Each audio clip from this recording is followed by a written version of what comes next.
Përshëndetje të gjithë, mirë se erdhët në emisionin Pasqyra e Shëndetit. Meqenëse preventiv kryesore për virusin korona përmendet higjiena personale, pikërisht ne në këtë emision do t'ja kushtojmë rëndësi të veçantë higjienës personale. Si duhet ne të kujdesemi për higjienën personale në mënyrë që të ruajmë veten, por edhe të tjerët rreth nesh, të ruajmë që mos prekemi nga ky virus. Por një faktor i rëndësishëm tjetër që përmendet si shkak kryesor për shkaqe fatale për koronavirusin, kemi edhe obezitetin. Për më shumë, për të gjitha këto, do të kemi një lidhje direkte në Skype me profesor dr. Igor Spirovski, i cili do të na flasi më shumë në detaje për të gjitha këto që përmenda pak më herët. Dr. Spirovski, добре дойдохте во нашето студио. Добар ден, благодарам за поканата. Сега сме во една комуникација преку Skype заради ова ситуацијата со вирусот корона, но се надевам дека во што поскоро време ќе го надминеме и ова болест.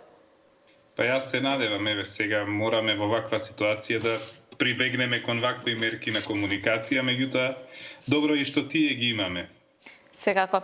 Еден клучен фактор за превенција од вирусот корона е личната хигиена, но би сакала од вас да слушнеме како специјалист по хигиена и здравствена екологија, како можеме ние и колку ни помага личната хигиена против овие заразни болести? Видете, ако се вратиме наназад низ историјата на вакви големи пандемии, што се случувале во минатото, и најголемата од нив, онај шпански грип од 1918 година, ќе видиме дека човештвото многу не напреднало во однос на начинот на кој што треба да се справиме со вакви големи епидемии, односно пандемии. Она што е сменето од тогаш е тоа што начинот на одржување на нашата хигиена и можностите за тоа сега се многу подобри. Инаку и тогаш и денес главните насоки од лекарите биле да се одржува личната хигиена како заштита на здравието. Така што денешната пандемија со која се соочуваме е единствена од ваков вид во еден период од минатото до денес, сепак се сведува првенствено на одржување на личната хигиена, на правилно миење на раце, на одржување на дистанца помеѓу луѓето, одржување и на социјална, но и на физичка дистанца, меѓутоа примарно и првенствено одржување на лична хигиена и континуирано, често и правилно миење на раце. Сега, спомнавте правилно миење на рацете, сме слушнале во последните 4 недели многу за ова правилно миење на раце, но би сакала од вас да слушнеме малку подетално зошто е толку важно да ги миеме правилно рацете, иако сме и изолирани во домашни услови. Да, гледаме дека иако многу сме зборувале и ние како лекари од превентивна здравствена заштита и специјалисти по јавно здравје, а и медиумите секогаш сме имале поддршка во однос на одржување на личната хигиена, сепак гледаме дека се уште има место за подобрување. Зошто е важно во борбата со COVID-19 да ја одржуваме таа лична хигиена?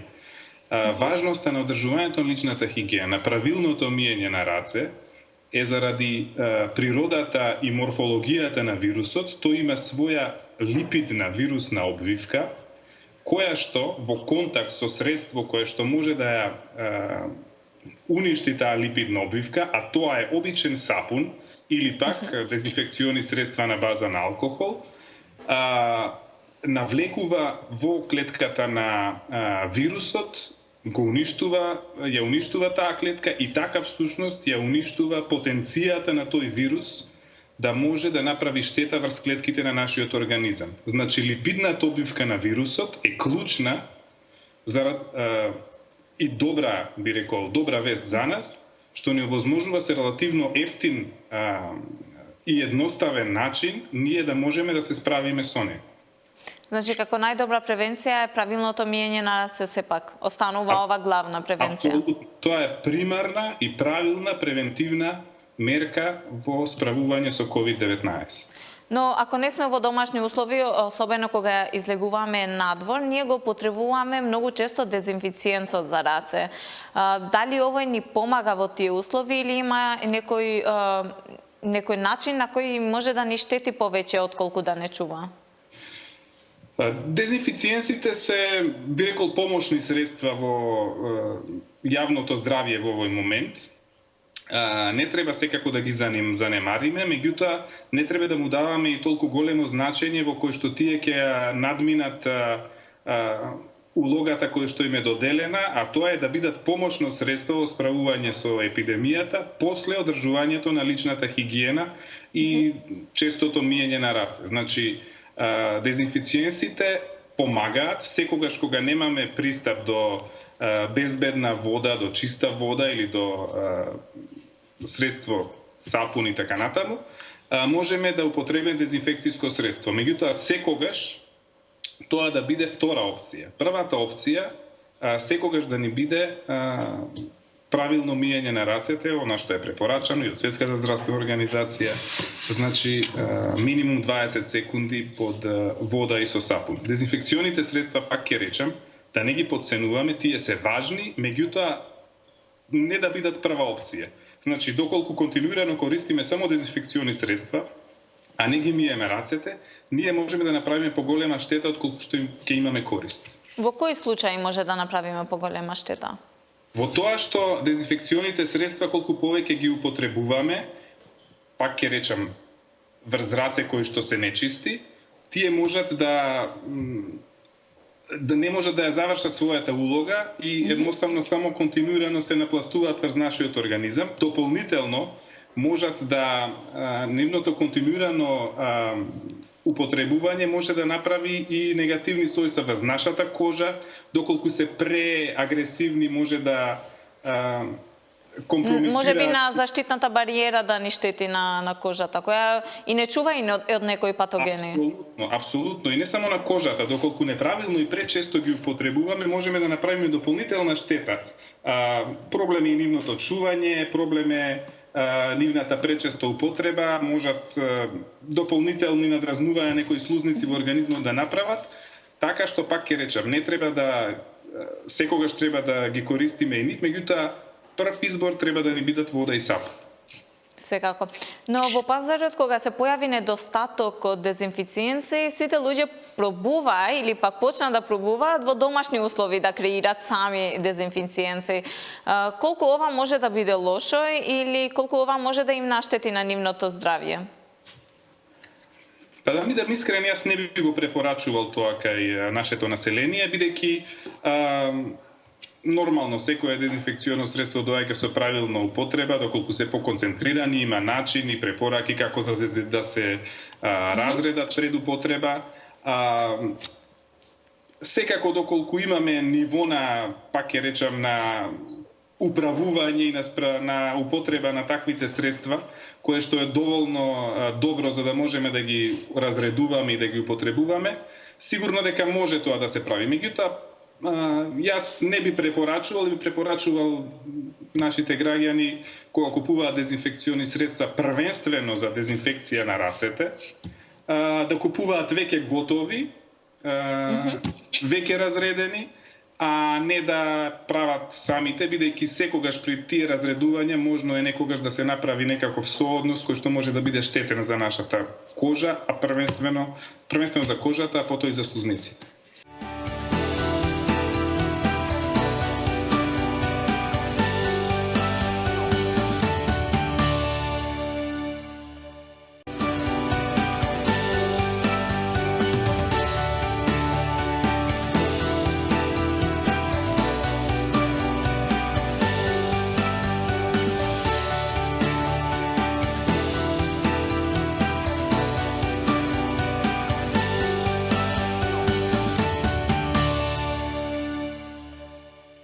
Секако.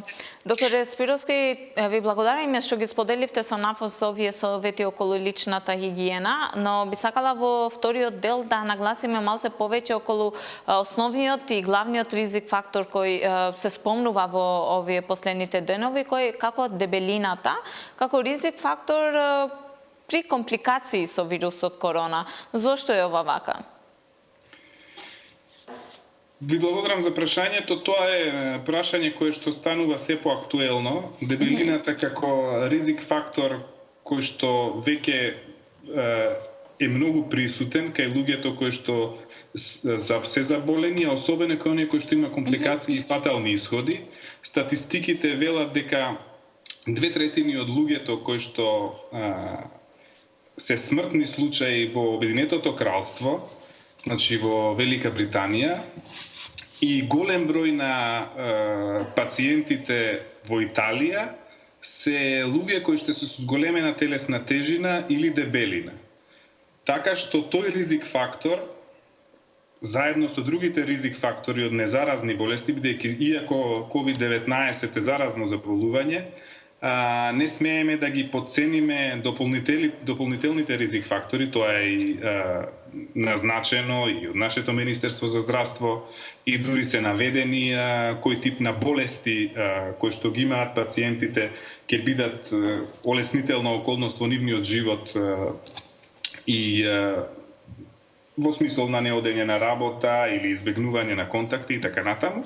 Меѓутоа, покрај болестите, пак ќе речам, ризик факторите како дебелината се докажа од случаите, особено во Велика Британија и во Италија, дека е многу голем ризик фактор кој што го отежнува, би рекол, и тоа е клучното, го отежнува оздравувањето на луѓето кои што веќе имаат COVID-19. Но како функционира нашиот имунитет кога веќе сме заразени со коронавирус, но имаме вишок на килограми? Видете, имуниот систем не е примарно компрометиран од тоа што ние имаме зголемена телесна тежина и дебелина. Имуниот систем наш е така скроен да може да се справи со предизвици, особено имун систем кој што не е компрометиран, кој што не е пак ќе речам дополнително оштетен од други болести, тој би можел релативно едноставно да се справи со вирусна инфекција од типот на COVID-19 и пак ќе речам има дополнителни случаи кога тој имун систем би можело и да направи хиперреакција, која што е дополнителен проблем, да не навлегуваме сега во тоа. Она што е проблем при дополнително постоење на дебелина кај луѓе кои што имаат COVID-19 е нивната неможност доволно брзо да се опорават. Односно, самиот ризик фактор како што е зголемената телесна тежина и дебелина не им дозволува имуниот систем да ја изврши својата функција доволно брзо, за да може тие доволно брзо да заздрават. Како пример, луѓето кои што имаат зголемена телесна тежина и дебелина во старт имаат отежнето дишење. Да. Имаат проблеми при спиење и така натаму. Може би имаат проблеми со хипертензија, па и со диабет. Тоа е дополнително.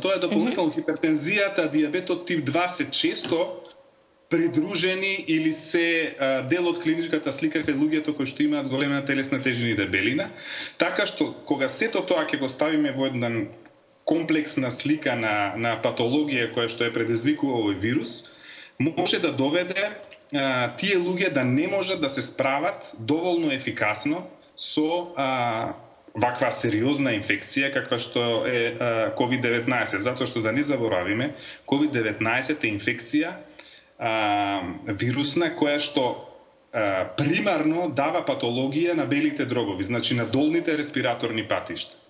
Што ја разликува од грипот кој што дава симптоми на горните респираторни патишта.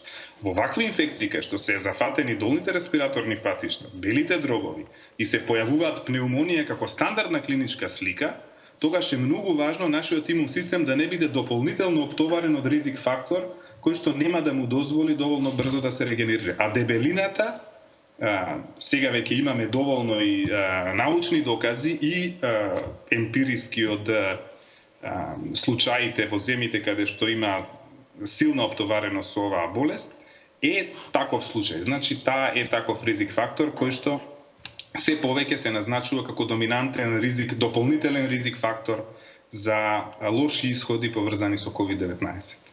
Но би сакала да ве прашам кои луѓе имаат зголем ризик за појава на прекумерна телесна тежина и да се заразат со вирусот корона? Видете, зголемената телесна тежина и дебелина е мултифакторијален.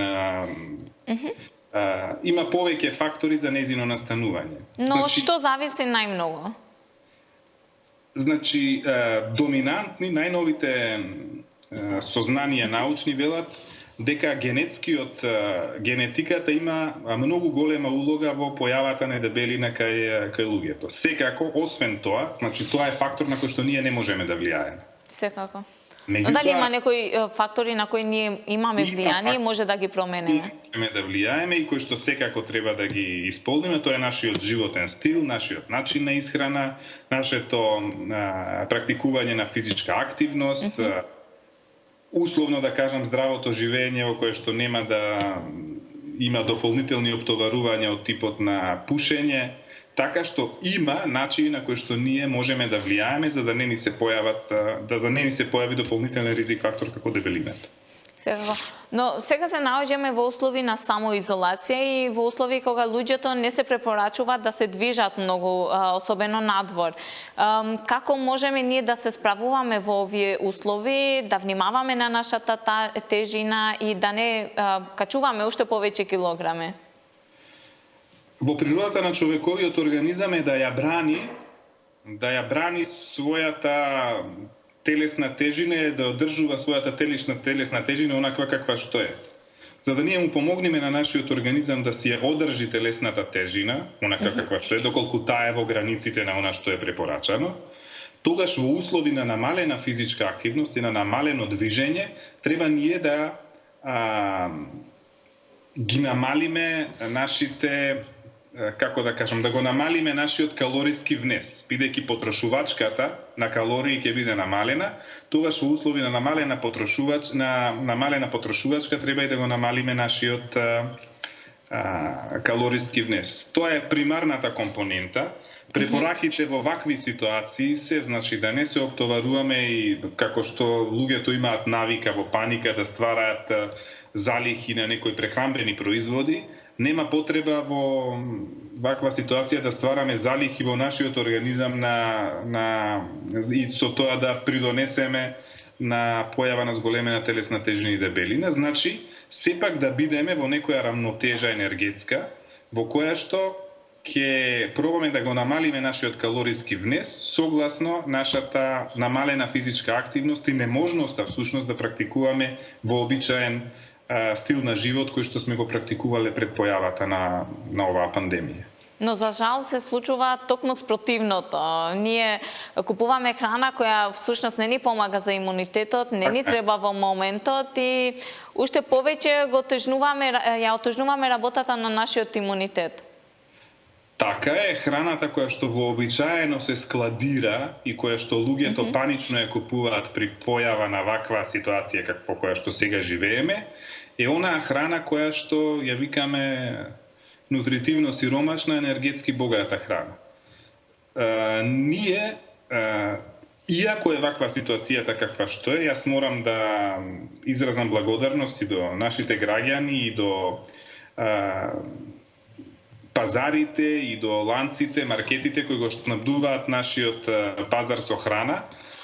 Не се ствара паника, луѓето некако се навикнаа на некаков ред на купување, кога е тоа воспоставено, јас би апелирал да се продолжи со исхрана која што ќе форсира внес на квалитетни макро и микронутриенси, значи почнува пролет, ќе почнат определени градинарски производи да се појавуваат на нашиот пазар, значи сега треба да продолжиме да јадеме и да консумираме храна која што ќе ни помогне во нашето здравје. Значи не онаа храна која што сме ја складирале, туку храна која што ќе ни внесе доволно ниво на витамини и минерали, односно да пробаме да јадеме и да се храниме онака како што би се хранело доколку ја нема оваа ситуација, колку што е тоа можно. Значи,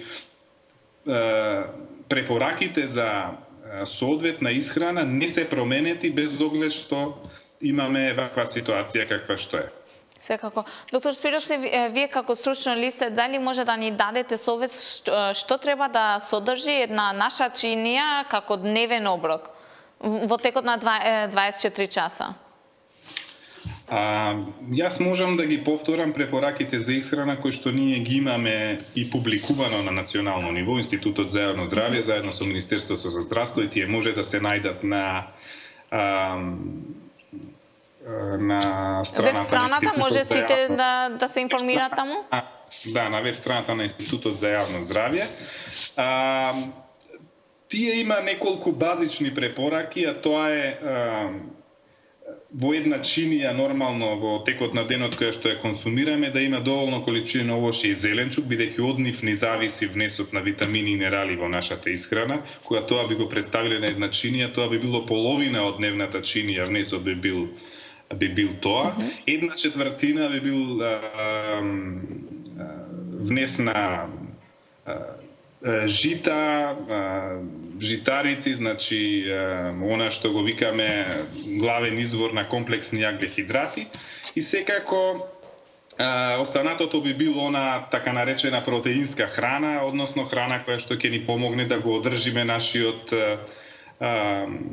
организам и нашето тело во форма во која што ќе може да ги добиеме тие градбени елементи, примерно протеините, а тие можеме да ги добиеме или од определени типови на месо, или од мешункасти растенија, значи извор на мешавина на животински растителни протеини. Секако доволна количина на вода за да може организмот да се хидрира, избегнување на засладени пијалаци, газирани сокови со додатен шеќер и други сокови со додатен шеќер, никако пушење, за ограничување на простите шеќери, ограничување на мастите и избегнување на алкохолот во ваква ситуација. Секако.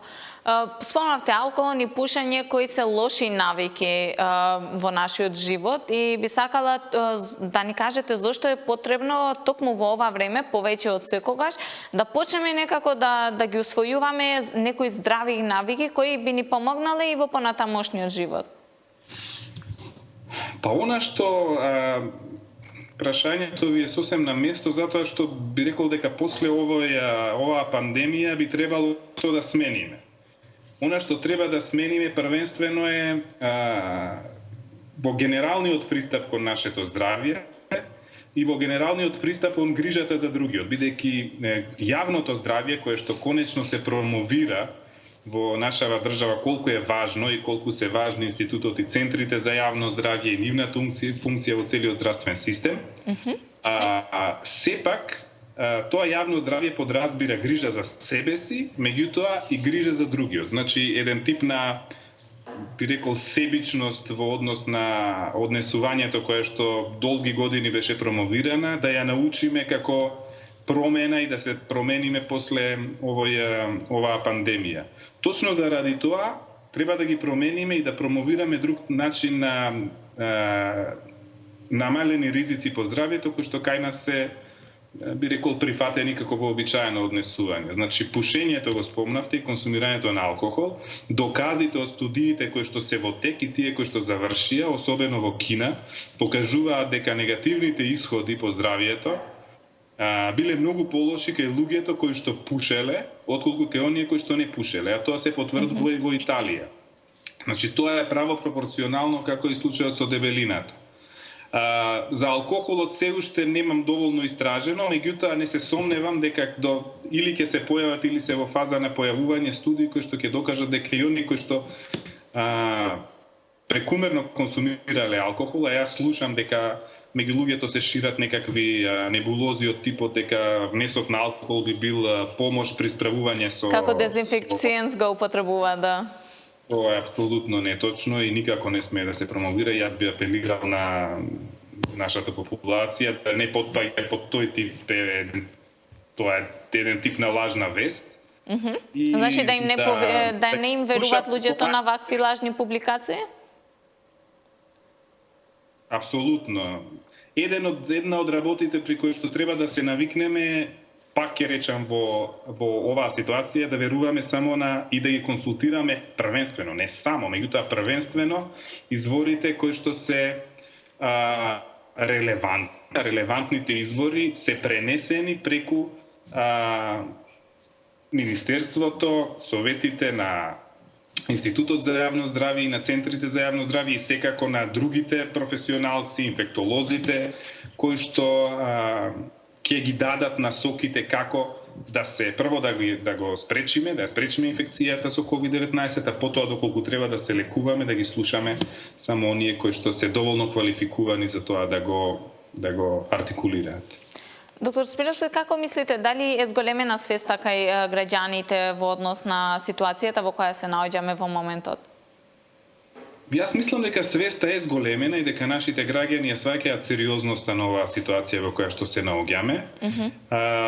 Секако секогаш ќе има еден фрагмент на луѓе кои што несериозно би рекол и прелесно ќе го сваќаат овој проблем во кој што сега се наоѓаме. Меѓутоа пак ќе се вратам на примарната улога на јавното здравје, а тоа е грижата за себе си, но и грижата за другиот. Ние кои што ја знаеме опасноста и кои што, а тоа е доминантно популацијата во нашата држава која ги почитува препораките, треба да дадеме пример за да можат и оние кои што мислат дека ова е нешто кое што е така лесно ќе помине и кое што не треба многу да се загрижуваме, секако не треба да ствараме паника, меѓутоа треба да бидеме доволно свесни дека оваа ситуација ќе надминеме само со една заедничка, би рекол, акција на целото население, на целата држава, така што само да ги почетуваме базичните насоки за лична хигиена, базичните насоки за социјална, па и физичка дистанца во овој момент, мислам дека многу по-лесно ќе ја пребродиме ситуацијата. И да се вратам на вашето прашање, мислам дека сега нашата популација доминантно се однесува согласно препораките и за тоа треба да се оддаде признание секако. Тоа неминовно ќе ја смени и свеста за во иднина. Секако. За крај би сакала да ве прашам, кога бевме кај исхраната, заборавивме да спомнаме дека вирусот корона, сакаме или не сакаме, ни наметна некои нови правила во нашиот живот, па особено со овошето, зеленчукот, како треба да ги миеме, како треба да ги дезинфектираме. Дали има некој посебен начин на кој треба да пристапуваме? Она што е досега познато, а мислам дека нема да се смени во иднина, дека храната не е извор и не е причина за да се инфицираме со COVID-19. Така што кон храната треба да ги практикуваме оние насоки за безбедна исхрана кои што сме ги практикувале и претходно. Особено овошето и зеленчукот треба темелно да се измијат. Не е лошо и оние кои што имаат лушпа да се излупи таа лушпа, чисто за да бидеме 100% сигурни дека нешто при миењето или нешто да не сме оставиле од она што доколку таа храна е контаминирана со нешто. Меѓутоа, сегашните препораки кон луѓето кои што консумираат особено свежо овоше и зеленчук, значи храна што се купува на рефус и друга храна, а и за оние кои што ја произведуваат храната не се променети. Значи истите се како што биле и претходно, освен овие стандардни мерки, пак да се вратиме на почетокот, на лична хигиена која што многу ќе ни придонесе и при консумирањето на храната да ги намалиме ризиците на минимум. Дополнително некои што ја произведуваат храната исто така треба да преземат мерки на предпазливост не многу различни од претходно. Не е потребно да користат ракавици, меѓутоа доколку ги користат тоа ракавици, нешто алкохол, па слушаме оцет, па сода бикарбона. Значи препораките се користење на вода и сапун, често миење на рацете, доколку се користат ракавици и тие често да се менуваат и при секое менување на ракавици да се мијат и раце. Така што нема големи промени од претходно. Храната сама по себе не е причина за да бидеме инфицирани со COVID-19. Тој сепак се пренесува од човек на човек. Сега, доктор Спировски, за крај некоја порака за нашите гледачи? Јас би сакал да испратам порака до вашите гледачи и до сите кои што ќе го слушнат ова што ние го зборувавме денес, да продолжат со следење на препораките кои што се Постојано ги промовира Министерството за здравство, ги промовира Институтот за јавно здравје и скоро сите јавноздравствени установи низ држава, па и приватните сега се вклучија и тоа треба да се забележи како добра пракса која што ја има во Македонија во моментов. Она што сакам пак да го нагласам е она што неколку пати го спомнав, а тоа е ова ќе помине, да се надеваме дека со што помалку последици ќе го поминеме, иако и еден загубен живот е премногу, меѓутоа мора да бидеме свесни дека има и ќе има такви исходи. Ние не сме исклучок од светот, тоа е едно. Второ, да ја зголемиме довербата во нашиот здравствен систем, затоа што гледам дека и покрај сите случувања и покрај подеми и падови на здравствениот систем во текот на годините, сепак луѓето имаат доверба во нашиот здравствен систем и таа доверба со овој процес и со справувањето со COVID-19 да пробаме да ја одржиме и да ја подобриме и секако да почнеме малку повеќе да се грижиме за јавното здравје во државата и за ризиците кои што најчесто ги гледаме, што примарни, што секундарни. Ако примарен е COVID-19, секундарен ризик е дебелината, дијабетот, пушењето и така натаму, да пробаме интегрално да ги решаваме. Значи, кога ќе помине се ова, да видиме што научивме и да пробаме тоа што сме го научиле во некој период во иднина да пробаме да го решиме. Бидејќи со заразните болести, незаразните исто така. 95% од луѓето во Македонија, за жал, умираат од незаразни болести. Значи, секојдневно најмногу умираме од кардиоваскуларни болести, од карциноми, од хронични обструктивни хронични болести на белите дробови, дијабет и така натаму. Така што после ова препораката е и за нас, но и за здравствените власти да се фокусираме на намалување на ризиците. Бидејќи што помалку ризици, тоа полесно со справување со акутни состојби како што е COVID-19. Секако. Доктор Спировски, ви благодарам многу што бевте дел од нашата емисија и што ги споделивте сите овие совети со нас. Ви благодарам на поканата, ми беше задоволство. Бидете во добро здравје, па се надевам ќе се слушнеме на некоја наредна прилика во поубави времиња. Секако чувајте се и вие. Благодарам. Shikues të nderuar, me kaq që përfundojmë emisionin për sot. Unë uroj të kemi ndarë me ju informacione mjaft të dobishme për shëndetin tuaj si dhe për higjienën personale. Ne bashkë do rishemi javës tjetër. Deri atëherë, mirupafshim.